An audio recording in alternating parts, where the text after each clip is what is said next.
Ever wondered how a business can take just a massive, messy pile of raw data and turn it into smart, decisive action? Well, I promise you it's not magic. It's actually a really clear, structured process. Today, we're going to break down the 4 stages of data analytics that turn those numbers into a powerful story. Let's dive in. Okay, so the easiest way to wrap your head around this whole journey is to think of data analytics like a doctor's visit, but for a business. It's a great analogy. First, we're going to identify the symptoms. Then we make a diagnosis. After that, we forecast a prognosis. And finally, we create a treatment plan. See? Simple. This idea will be our guide through each stage. All right, let's start at stage 1, descriptive analytics. Think of this as the doctor just walking into the room, observing the patient, and getting a clear picture of their symptoms. What's going on right now? So the big question we're trying to answer here is incredibly simple but so important. What happened? That's it. We're not looking for causes, we're not trying to predict the future just yet, we're just establishing the hard facts of the past. Essentially, descriptive analytics is all about looking in the rearview mirror. It takes all the historical data a company has, all that information it's collected, and boils it down into a clear, understandable summary of what has already taken place. So how do they do it? Well, analysts use a few core techniques. They gather up and summarize the data, finding averages or totals, and most importantly, they visualize it. We're talking about charts and graphs that can make really complex data just pop, making it obvious what's going on at a single glance. For example, a retail company might use this stage to look at its sales from the last 3 months. They're not asking why a certain product sold well, they just want to know which one was the top seller. That simple fact is the symptom. Okay, so now that we've got the symptoms down, it's time for stage 2, the diagnosis. This is where we shift from just being an observer to becoming a bit of a detective. The question gets a whole lot deeper. We're moving from what to why. So if our top-selling product was a winter coat, now we want to figure out why it sold so well. Was it a big marketing campaign? Was there a sudden cold snap? Maybe a new design that everyone loved? And that's really the heart of diagnostic analytics. It's the investigative phase. It's all about drilling down into the data to find the root causes, the hidden connections, and any weird anomalies that can explain the what that we found back in stage 1. This really nails the shift in thinking, right? We are moving from just passively observing something to actively investigating it. It's literally the difference between seeing that someone has a fever and figuring out the infection that's actually causing it. And the techniques you use here reflect that deeper dive. Analysts start drilling down into specific pieces of data, they look for correlations between different things, and they hunt for any outliers or anomalies that could point to a cause. Here's a perfect example from healthcare. A hospital might notice that more and more patients are being readmitted shortly after they leave. That's the symptom. But through diagnostic analysis, they might discover a clear correlation. Patients who didn't get a follow-up call were way more likely to come back.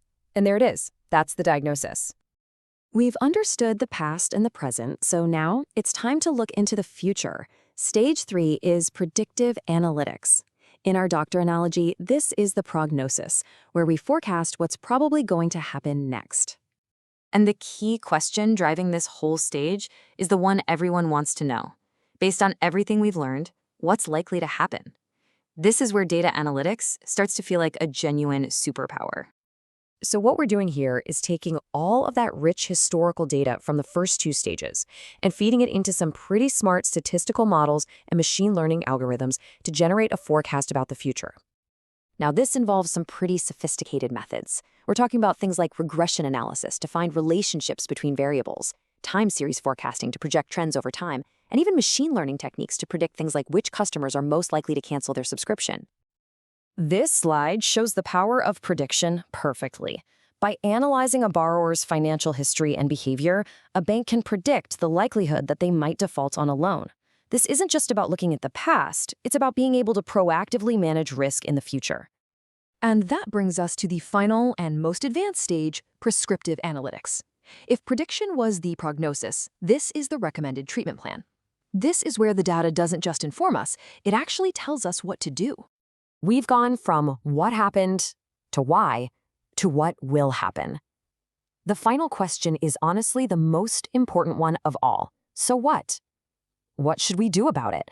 How can we act on this information to get the best possible outcome? This is really the pinnacle of data analytics. It doesn't just show you the future, It runs simulations on all the different actions you could possibly take and then recommends the one that will lead to the best result. It is true data-driven decision-making. To pull this off, analysts use some seriously powerful techniques. We're talking optimization algorithms that find the most efficient solution, running simulations to test out different scenarios, and using complex decision trees to map out all the consequences of various choices. In manufacturing, for instance, a company can use prescriptive analytics to look at demand forecasts, their supply chain, machine availability, all of it.